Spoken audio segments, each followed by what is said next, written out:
So this is the Iran timeline video that I've been saying I was going to do for the last week or so.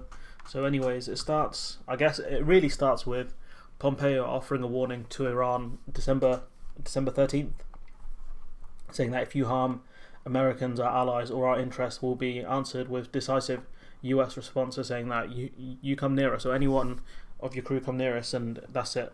We're going for you, decisive response. And boy, did that happen. But there was a rocket attack at a military base in Iraq that killed a US contractor. He was buried recently.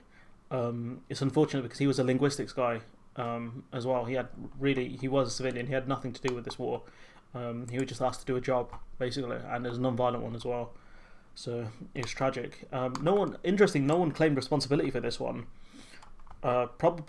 Maybe they found out the contractor died or was killed, and they were like, "No, we don't want any part of that." But that's strange. Normally, someone claims responsibility for that, but it doesn't really matter. So, anyways, the US has decided that the group that did it was Katib Hezbollah. They didn't give any evidence as to why it was them, but they're just assuming it was them because they blame them for a few other attacks as well.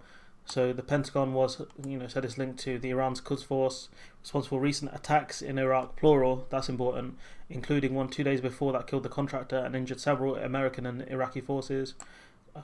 So in response, the US had 25 members of this group killed, this terrorist group killed, and dozens more were injured. And the US didn't fear any retaliation, which was very silly of them. In fairness, very, very silly of them, but hindsight is 2020. So yeah, this is what happened. This was the US response to the contractor being killed. And so there was a massive protest at the US embassy. Hundreds of protesters stormed the US embassy in Baghdad in the wake of the airstrike. So it's important to look at what happened in relation to what. So the protesters managed to make it outside the outer wall, up to the embassy gates, with Iraqi forces reportedly not intervening until after the US used non-lethal means. So realistically, it should have been up to the Iraqi security forces to do something, but they didn't. And during the attack, during the violent episode, which came after funerals for the fighters, protesters could be seen waving yellow militia flags outside the compound. In response, an infantry battalion of 750 soldiers were authorized to deploy in the Middle East immediately. That's a lot of troops to send in after this, especially because they didn't send them to the embassy. They sent them throughout the Middle East. So there's big Mark Esper. He's an interesting character in himself.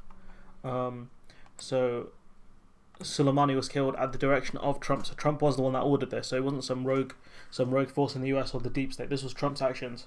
And so anyways, he was killed in an airstrike authorized by Donald Trump. So about 24 hours after the strike, Trump defended it. He said he was plotting imminent and sinister attacks, which is a lie because we know that Mark Esper, he said he couldn't prove the attacks were imminent. And imminent means obviously that's coming within at least a day or two. So Trump lied about this, which is no surprise because the dude's a massive liar, but it's not important now. Trump lied about him being an imminent threat anyways. So more missiles from Iran target a US base in Iraq. So that was the airstrike that killed nobody because Iran gave Iraq prior knowledge that this attack was going to happen. And so we're at January 8th, so this is a good few weeks ago. Appears to be standing down, which that was their final action in this one. Trump's talking about sanctions that are going to be way worse than they already are, which is pretty terrifying, to be fair, if you are an Iranian, because the sanctions have done a lot of damage already.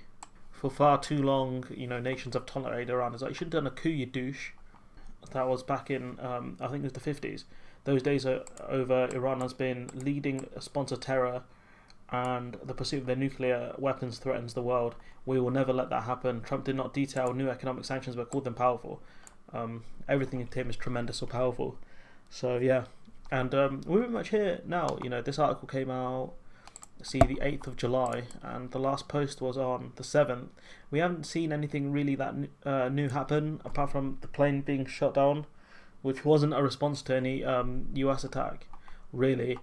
So there's that. So that's kind of the timeline of what's happened. There's obviously a lot more detail here. This timeline goes back further, and so I'll link this one in the description. But that's just an update on what's happened so far, I guess. And from what I've read, nothing new has happened. The Ayatollah did a speech, talking about how Iran was saddened when it shot down the plane, when it realized what it did, and the US was celebrating because it takes the heat off the Americans over the killing of the General Qasem Soleimani. But at the same time, Iran aren't innocent in this one. And so yeah, that's kind of where we are now. Nothing new of interest has come, and if it does, I'll update that.